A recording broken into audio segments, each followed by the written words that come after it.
If your cryptocurrency is still sitting on exchanges or in hot wallets, this could be a serious risk in 2026. Today, I'm going to show you the best hardware wallets on the market. We're going to talk about Ledger, Trezor, Ellipal, SafePal, and Arculus. We'll examine them all one by one, how they work, why people use them, and which one is truly the most secure option. And most importantly, which one is the right choice for you. But before we jump in, let's quickly cover what a hardware wallet actually is. A hardware wallet is a security system that stores your cryptocurrency private keys on a physical device without any internet connection. In other words, it's not connected to the internet. The risk of being hacked is very low, and your crypto assets stay completely under your control. The most important principle here is really simple. Not your keys, not your coins. So let's start with Ledger, which is widely regarded as the industry standard. The Ledger Nano X works together with the Ledger Live app. You connect it to your phone or computer via USB or Bluetooth, and you confirm every transaction directly on the device itself. And your private key never leaves the hardware. It sports more than 5,000 coins, which gives it one of the widest ecosystems available. Plus, you get full DeFi, staking, and NFT support on both mobile and desktop. It also uses a secure element chip for extra protection.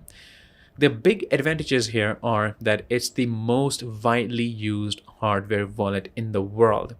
It has a very strong ecosystem. It is easy to use and it gets constant updates.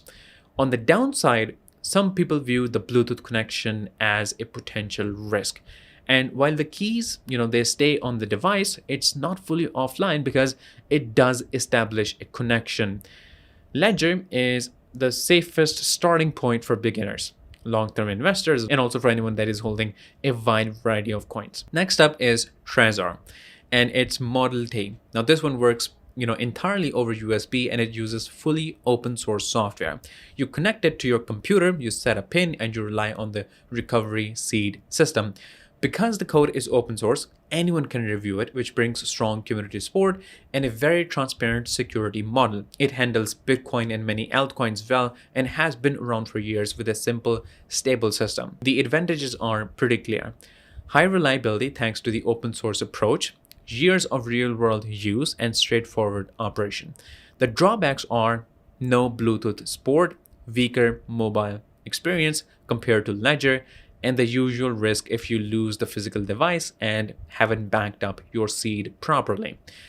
Trezor is the go-to choice if you value transparency, if you are a Bitcoin maxi, or if you're focused on long-term holding. Now, let's talk about Ellipal and the Titan. Now, this is a completely air-gapped wallet, which means no internet, no USB, and no Bluetooth.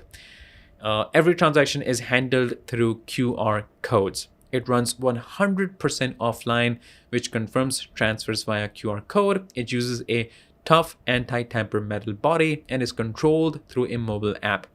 The advantages here are the highest security level you can get. You get very strong protection against remote hacking and solid resistance to physical hacks.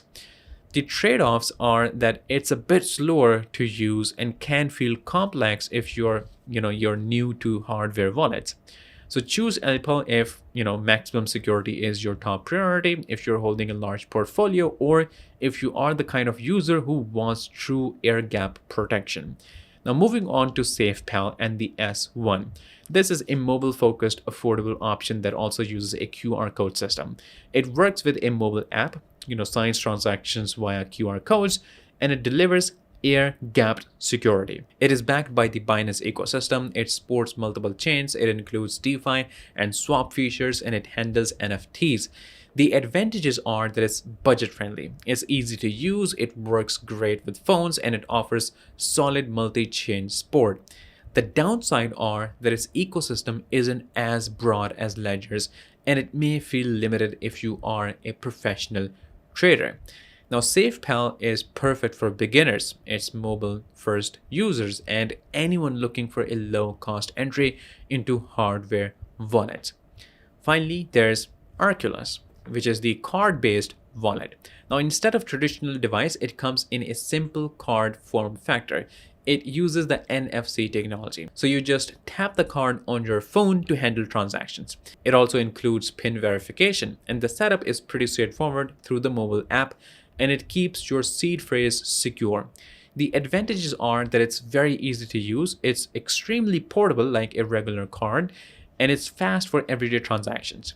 The downside are its reliance on the NFC, which is limited appeal for advanced users and a smaller overall ecosystem. So Arculus is the right pick if you want something simple, if you're just getting started, or if you mainly need quick daily access. So when we line them all up, here's the perfect picture. Ellipal is the most secure because it's fully offline. Ledger has the strongest ecosystem overall. Trezor is the most transparent thanks to its open source design. SafePal leads for mobile use, and Arculus is the easiest to pick up and carry.